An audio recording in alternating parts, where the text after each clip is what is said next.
తిరుపతి జిల్లా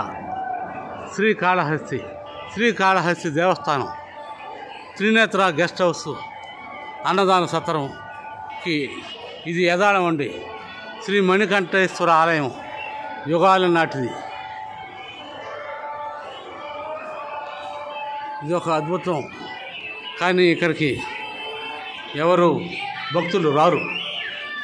ఎవరికి ఈ మూలం ఉండే ప్రదేశం తెలియదు. ఇక్కడే కృష్ణరాజు నటించిన భక్త కన్నప్ప అనే చిత్రాన్ని ఇక్కడే నిర్మించారు ఆ రోజుల్లో. అప్పట్లో నేను చిన్న పిల్లవాడిని వచ్చి షూటింగ్ చూసి వచ్చున్నాను. ఇక్కడే తీశారు. ఇది ఒక బావి.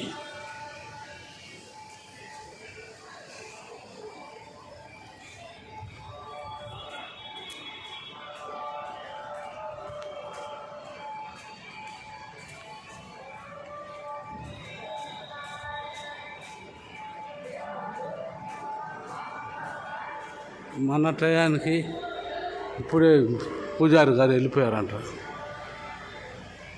ఇది భక్త కన్నప్ప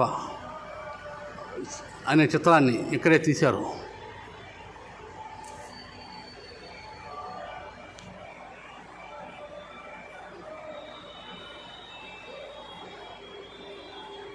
శ్రీ మణికంఠేశ్వర ఆలయం శ్రీకాళహస్తి. ఇక్కడికి ఎవరు రారండి. ఇక్కడ సాధు సంతులు, యోగులు, సిద్ధులు, జ్ఞానులు, మునులు ఒకప్పుడు తప్ప భూమి ఇది. నేడు నిర్మానుష్యం అయిపోయి ఆ మహర్షాదుల్ని తరివేసి దేవస్థాన పాలక మండలి వారు చాలా తప్పులు చేశారు. సాధు సంతులు లేని ఆలయం.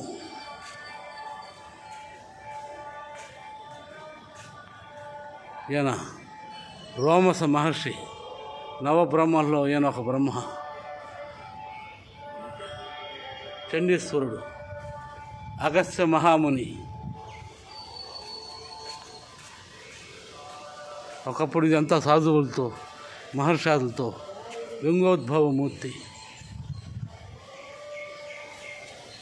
నిత్యం ఓం నమ శివాయ జపం చేసుకుంటుండే సాధువుల్ని ఇక్కడ చూశాను నేను. ఇక్కడికి రావాలంటే అంత భయంకరంగా ఉండేది. ఇప్పుడు ఉద్యానవనం ఆ విధంగా దేవస్థానం అభివృద్ధి చేశారే కానీ సాధువు సంతువులైన వాళ్ళకి నీడ లేకుండా చేశారు.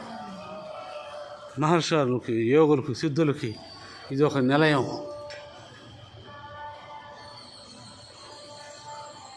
ఓం నమో మాత మణికంఠేశ్వరి దేవి. విఘ్నేశ్వరుడు.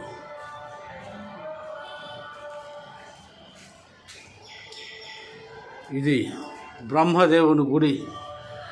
దీన్ని ఈ శ్రీకాళహస్తిని ఒక యుగంలో, 4 యుగాల్లో ఒక యుగంలో బ్రహ్మపురి అని కూడా అంటారు. ఈ కాళహస్తి చరిత్ర తెలుసుకోవాలనుకున్న వాళ్ళు ఇక్కడ కాళహస్తి గ్రంథాలయంలో ఒకే ఒక పుస్తకం ఉంది, శ్రీకాళహస్తి చరిత్ర అని, యుగాల నాటిది. అది సంస్కృతంలో ఉంది. దాన్ని ఈ మధ్య తెలుగులోకి ట్రాన్స్లేషన్ చేశారు. మన అదృష్టం. చూడాలనుకున్న వాళ్ళు చూడండి. ఎక్కడి నుంచి సొరంగాలు, ఎక్కడ దీని చరిత్ర మనకి ఇప్పుడు తెలుసుకోలేము. ఆది అంతం లేదు. అద్భుతమైన ఈ ఆలయాన్ని ఏ యుగంలో కట్టారో ఎవరికి ఇక్కడ రాతలు గీతలు తెలియదండి.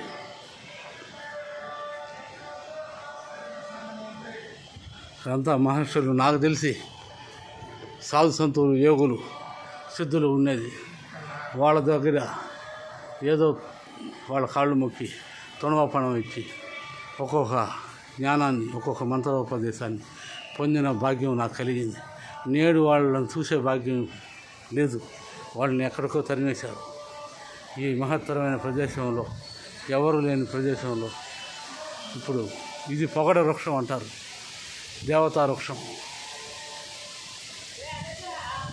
ఈ మహద్భాగ్యాన్ని నేను కనువిందుగా చూపించేందుకు నేను మహద్భాగ్యంగా భావిస్తున్నాను. చూసి ఈ అద్భుతమైన ప్రదేశాన్ని చూసి మీరు తన్మయత్వం కండి. శ్రీకాళహస్తి వచ్చినప్పుడు దీని అడ్రస్సు మొత్తం చెప్పాను ముందుగానే. అదే విధంగా వచ్చి చూసి తన్మయత్వం చెందండి, ఆనందించండి. అందరికీ నమస్కారం. ఈ వీడియోని చూసి లైకులు కొట్టండి, సబ్స్క్రైబ్ చేయండి. అందరికీ నమస్కారం అండి.